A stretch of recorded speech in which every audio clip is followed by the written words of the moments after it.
Good morning.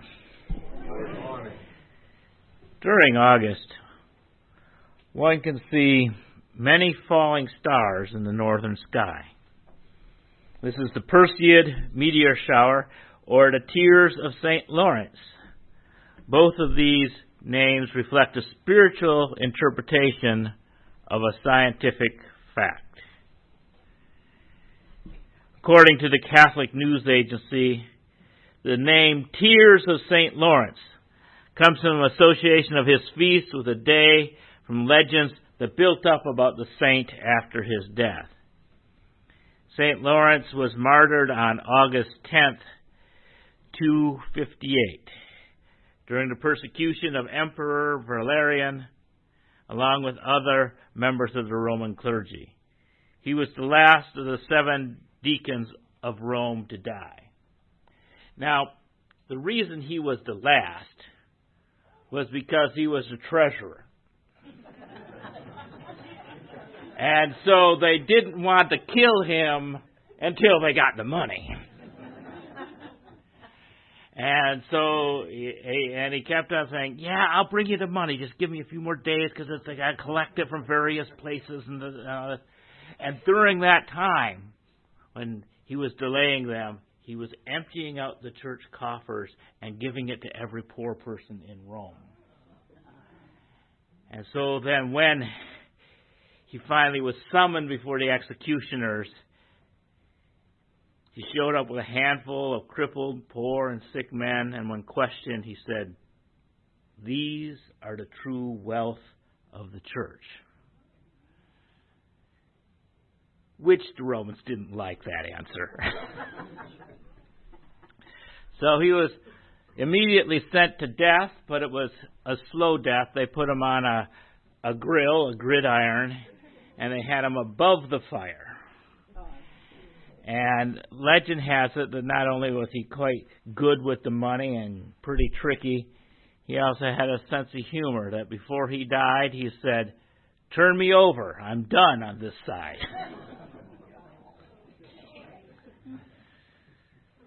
So the Perseid showers came to be associated with this saint, and they're called the Tears of St. Lawrence, or the sparks of the charcoal.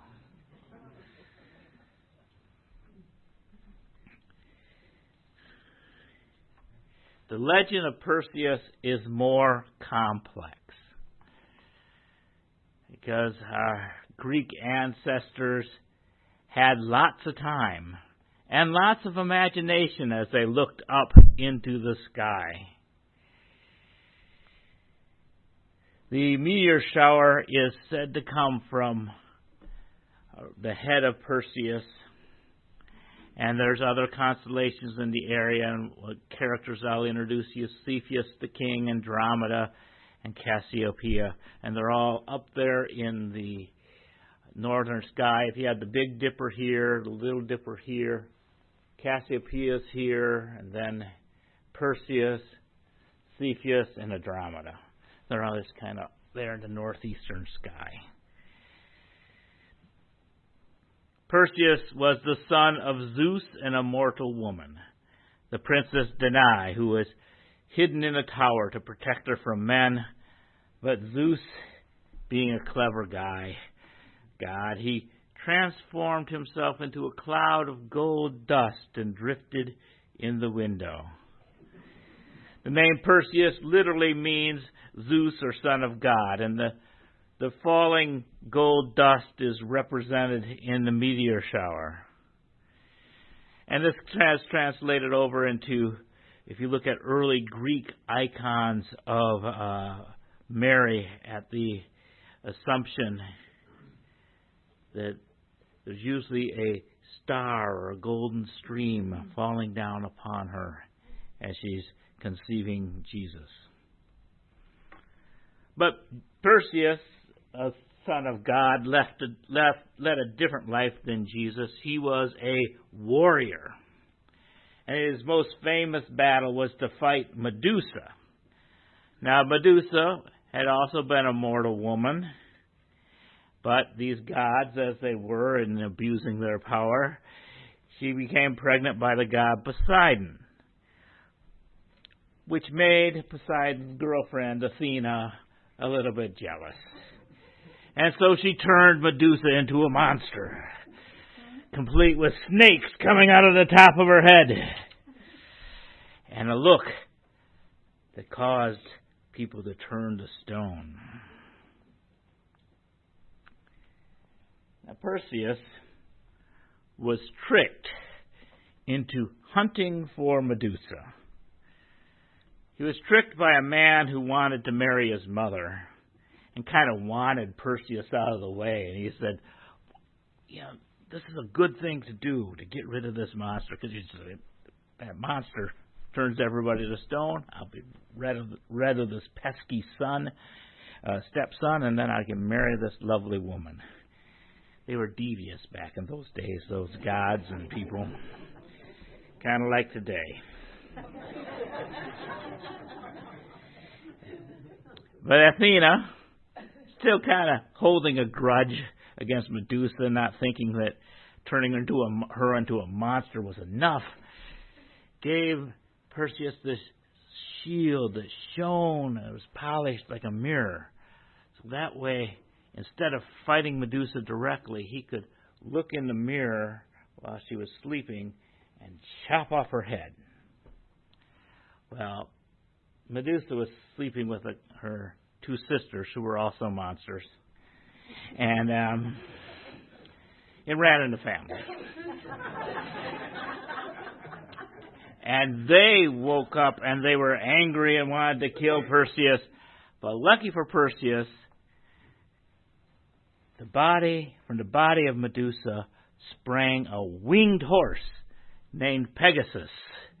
And so Perseus jumped on Pegasus and flew away and escaped Medusa's angry family.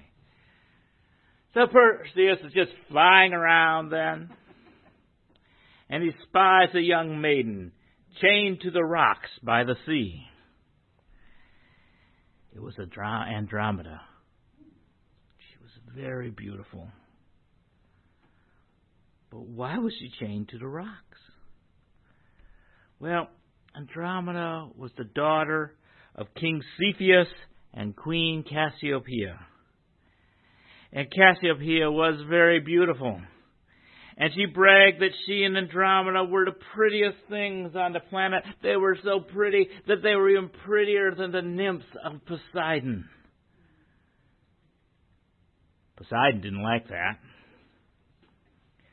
So Poseidon captured Andromeda and chained her to the rocks. And he was going to send a monster to come eat her. Perseus, thinking quickly, told Cepheus and Cassiopeia that he would kill the monster if they let him marry Andromeda. Well, they weren't in a very good bargaining position. They said, okay, go ahead. And so he goes up to the monster and he pulls Medusa's head out of the sack, and she looks at the monster, and the monster turns into stone. And so he goes back to claim his bride. Cassiopeia doesn't really like her future son-in-law. She really was kind of bragging about how beautiful she and her daughter was, because she was trying to catch the attention of Poseidon's son. So she talked to Poseidon's son and had him come and disrupt the wedding and have a whole army there to fight. And Perseus had to fight them all, and he's pulling out the head of Medusa, turning some to stone, chopping off the heads of others. And even Cassiopeia is saying, die, Perseus, die. And he turns the head of Medusa over to her and her husband, and they turn into stone. And he throws them up into the heavens.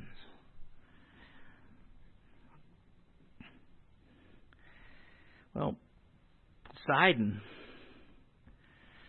said, I want to make sure that Cassiopeia is by the North Star. She's caused a lot of disruption in my family. She insulted my nymphs, and now she's caused my son to die. I'm going to put her in the heavens near the North Star, so that her throne half the time of the night will be upside down. And Cassiopeia is one of the more recognizable constellations. I mean, I can understand how the Big and Little Dipper look like Big and Little Dippers. Cassiopeia looks like a W. It's kind of on the opposite side of the Dippers, and it's pretty distinct. Is one of the things. And the W is supposed to be her throne. So when it's in the W form, you say, look, there's a W in the sky. That's Cassiopeia being tilted off of her throne.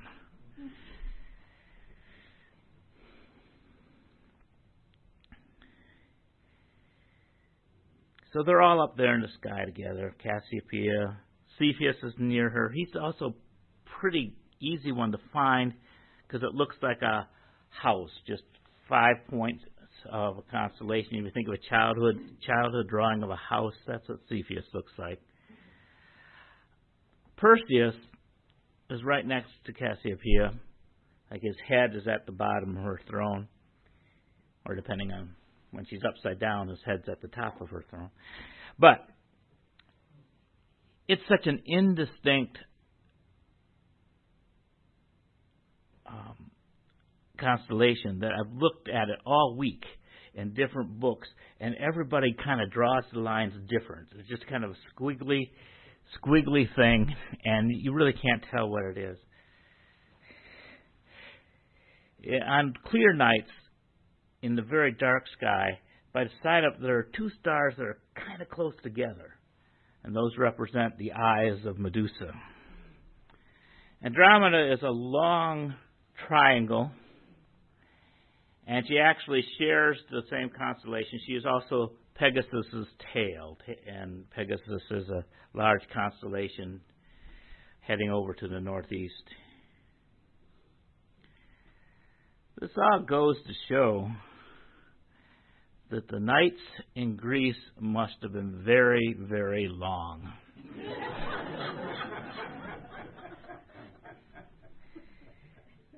They had vivid imaginations, limited scientific knowledge. The stars were mysterious, and they looked for patterns, and they looked for meanings. Now, I first noticed the meteor shower on my 12th birthday, August 12, 1972. I had invited friends to a sleepover, and we had an old garage in our backyard that was really too small for the large boats that GM was producing as cars in the 1970s. So we used to just camp out in this garage. And at sleepovers, we didn't do much sleep.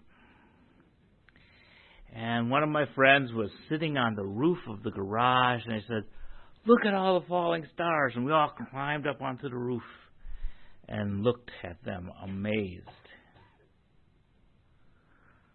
What I did not know was that these falling stars appear every year in August. They are debris from the Swift-Tuttle comet, which crosses our orbit every 130 years and will continue to do so until about the year 4479, when it's likely to hit us.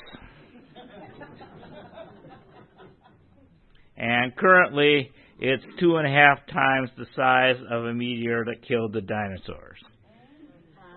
If it remains that size, our descendants will be in trouble. And comets are kind of unpredictable things. They pick up matter in the colder parts of their orbit, and then as they come to the sun, all that matter burns off, which is why they glow in the sky. So they change in size as they come around. But for the moment, we're probably safe. So I encourage you to look for whatever reason, whether you want to see a scientific phenomenon or you want to see an epic battle between Greek gods and mortals, or whether you want to commemorate a Christian saint. always, when we look into the stars, we are looking into the past. The closest star is light years away. And all stars are echoes of the Big Bang, a subsonic gravity wave. The Crab Nebula of Orion's belt may not exist anymore, but we still see its light. The last light of dead stars will not reach the Earth until generations after our grandchildren are mourned by their grandchildren.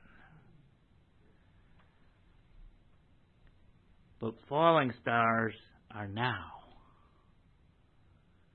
For they're not stars at all. They're bits of dust in our atmosphere. Fleeting, flashing moments, dust in the wind. Some burn so faintly that you only detect the motion. You're not sure if you've even seen it. Some burn bright and long. It's mostly dust, but there's some larger rocks that are mixed in there. I remember the falling star that kept my wife from dancing the polka. We were up in northern Michigan, and a mostly Polish and German community which I grew up. The big event in August around my birthday is the festival and the big tent polka dance. And we were going. and on the way, walking from my sister's house, I saw the biggest falling star I ever saw. It was about maybe 1/4 the brightness of the moon. It was like right over the size of the house. At which point, while I was looking at the star, my wife claims that the strap on her sandal broke. I think she took a knife and cut it and said, while we were distracted, and said, "Oh, my shoe's broken, I can't go polka dancing."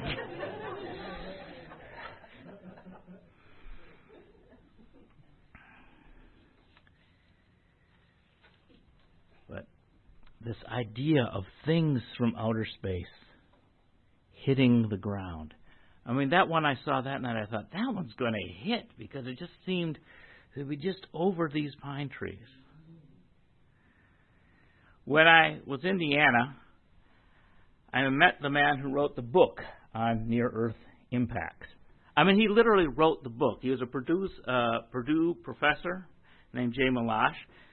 And in 1989, he wrote the book Impact Cratering, a Geologic Process. He was the expert about when things hit the Earth. And now he's speaking in geological time, but this happens much more frequently than we know. This is the hellfire and brimstone part of the sermon. Because literally, it rains fire from the sky. I mean, of course, we all know about the big one on the Yucatan Peninsula 66 million years ago that killed the dinosaurs. But did you know that Virginia Beach, Norfolk, and Newport News all rest on the southwestern edge of a crater that struck 35 million years ago? The meteor crater outside Winslow, Arizona, is thought to be only 49,000 years old. The 1871 Chicago fire and similar fires in Prestego, Wisconsin, Alpena, Port Huron, and Holland and Menominee, Michigan, was probably caused when we passed through the remnants of the Belias Comet.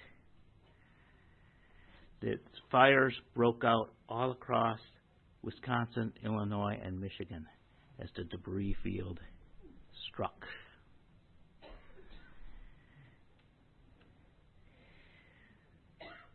In 1908, a meteor or a comet exploded probably a few miles up in the sky from the Earth, and it flattened 770 square miles of forest. And luckily, it was Siberia, and hardly anybody lived there, and only about somewhere between 0 and 3 people killed. I mean, it was so remote that they couldn't go and actually take pictures of it until about 20 years later, when the trees and stuff were still flattened and the ground was devastated. In 1992, a meteor hit a parked car in Peekskill, New York.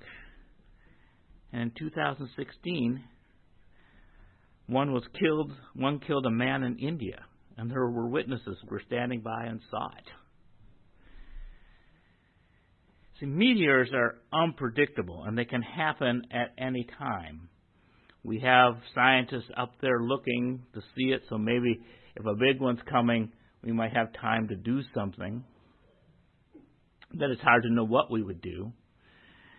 Do we have the technology to steer them off course? Or if we break them up, then they might become shrapnel like the 1871 comet that caused all those fires.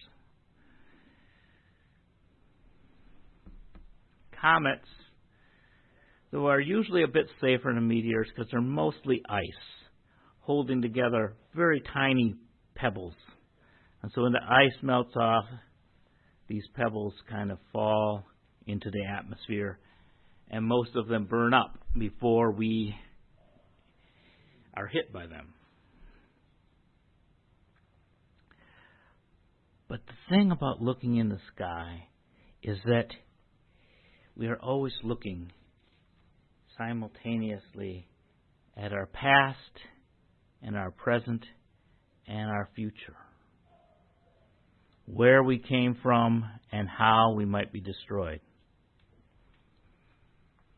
And when I think of these myths around this shower, it particularly reminds me that the world has always been a messy place.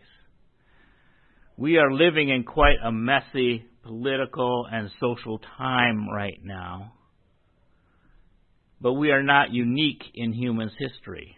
Looking at the stars give us perspectives of when emperors were killing religious minorities, when the gods themselves were rapists and warriors and causing all sorts of destruction. But it also reminds us that there have been heroes. Some heroes succeed, like Perseus, and some heroes fail, like St. Lawrence, but who, even in his failure, taught lessons of charity and compassion and laughing until the end. Each year the Perseid comets come, and each year I try to see them. I never saw as many as I saw in 1972. I read in a couple of places that was probably the busiest year. But there's always things that conspire us from seeing this scientific wonder, this miracle. This year is the fact that the moon is almost full. And it doesn't really set until, well, a couple of nights ago it set at 2. So I got up at 3 and went up over by the high school to watch, and I saw some come down. But still, there's still a little bit too much light even by the high school in the northeastern sky. I saw them kind of in the northwestern sky was where it was dark enough for them to appear. So if you want to see them, you have to go to someplace out in the county, away from the lights of New Bern. And you're going to have to wake up early in the morning. The moon sets tonight at about 3:30, and tomorrow at about 4:30, and then about 5:30 the next day, which means that the sun will be starting to come up and the sky will be still light. So this is not a good year to see them, except if you are determined to be in a lonely place at a lonely time of night. But even on good years, it can always rain.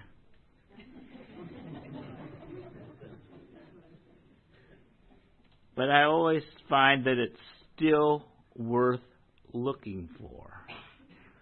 To try to connect myself to a rhythm of the planet. I mean, in one of my songs I write, on my birthday the stars shoot through the sky.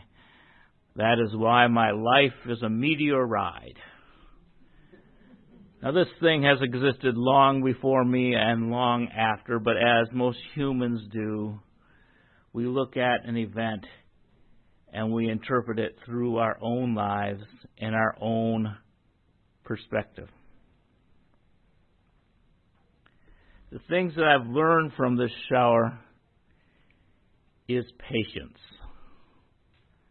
Anybody who sat with me in a committee meeting knows that I cannot sit still for more than 5 minutes. I'm always getting up, fidgeting. It's just who I've always been. So to be sitting or standing like this for an hour, it's not my natural want. It's a meditative thing that takes me out of my normal way of being. And then it's extra work.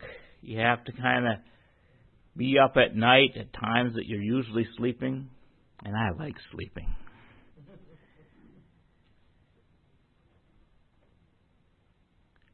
But these times that we live in call us to do extra work, call us to be heroes, heroes that have the intention to do something, and then are willing to put in the extra work. And also the patience and understanding that our intentions and extra works don't always result in the result we want. But it's still worth doing. I go and look for the stars on the night of my birthday, knowing that there's probably, with all the things that are conspiring against me, probably a 50-50 chance of seeing one star, let alone the shower that I see every few years. But yet, the efforts we make to try to be heroic in these difficult times are worth it. We result being victorious, like Perseus, or we will be a lesson for others to learn from, like St. Lawrence. But that shouldn't stop us from doing it. The earth runs through that comet debris year after year after year, whether I get to see it or not. And I like to have faith that there is some justice out there that I have to strive towards when it's sunny, when it's too light, when it's too dark, when the clouds come in, when the moon, which I normally enjoy to see at night, is ruining this lesser light show. I keep going. And I keep searching. I keep searching because I need to. I need to believe that life is worth living and good things are worth doing. So I leave you with that thought. How are you going to be a hero? What are your intentions that you're willing to do extra work for? And do you have the patience to keep on working even when it appears you're not succeeding? May we bless and be blessed. Please join, rise if you are able, to sing hymn number 376. Sing loudly until the stars have heard.